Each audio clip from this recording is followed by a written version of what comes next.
Brian Oliver presents Haunting Tales of Madness!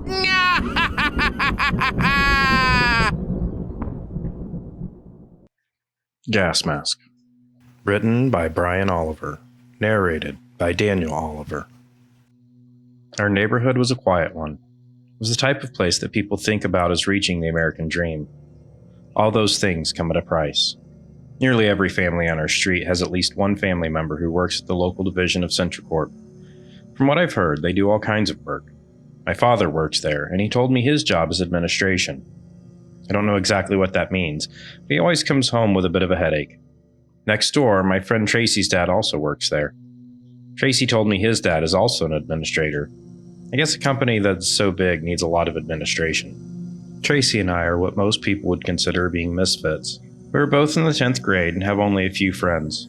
You won't find us at football games or hanging out in public much.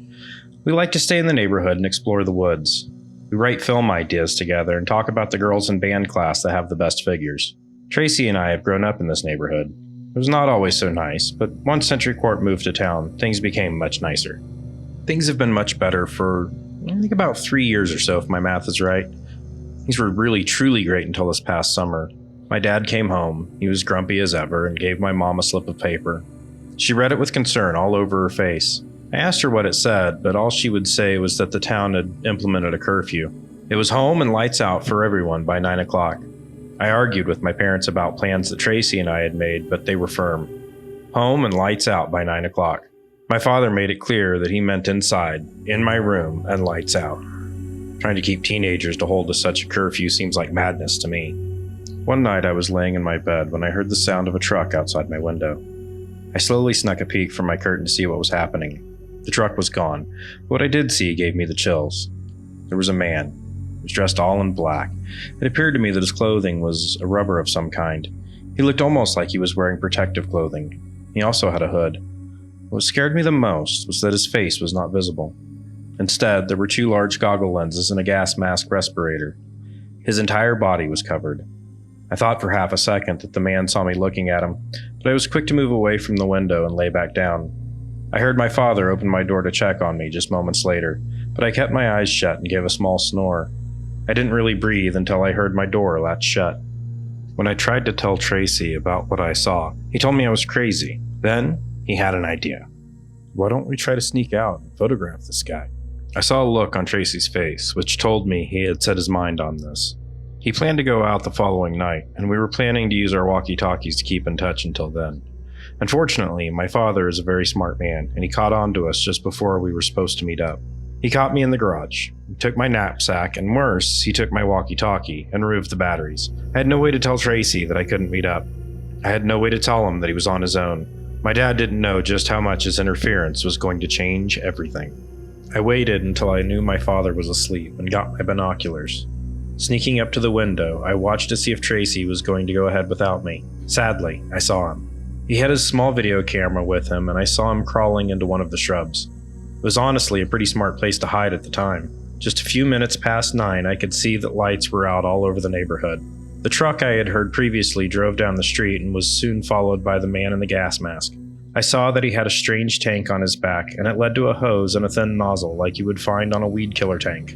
I gasped when I realized he was spraying the shrubs. Whatever that was, he was going to spray Tracy with it. I watched in horror as he reached Tracy's hiding spot. He sprayed into the shrub, and Tracy quickly ran out. He was coughing and wheezing. Then, as I looked on, I could see the man with the gas mask walk over to him. He grabbed Tracy and sprayed him all over with the chemicals. Tracy thrashed against this assault, but it seemed in vain. I ducked quickly as it looked like the man with the mask was turning to look in my direction. I could hear him running up to the window and looking through the blinds. I stayed low against the wall. Tears were running down my face, but there was nothing I could do. I waited for what felt like hours, and soon the sun was starting to rise.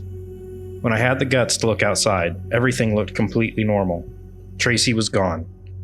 A black car pulled up outside his home, and I saw 2 men walk up to the door. Tracy's father answered. They spoke. Everyone nodded. Then they left.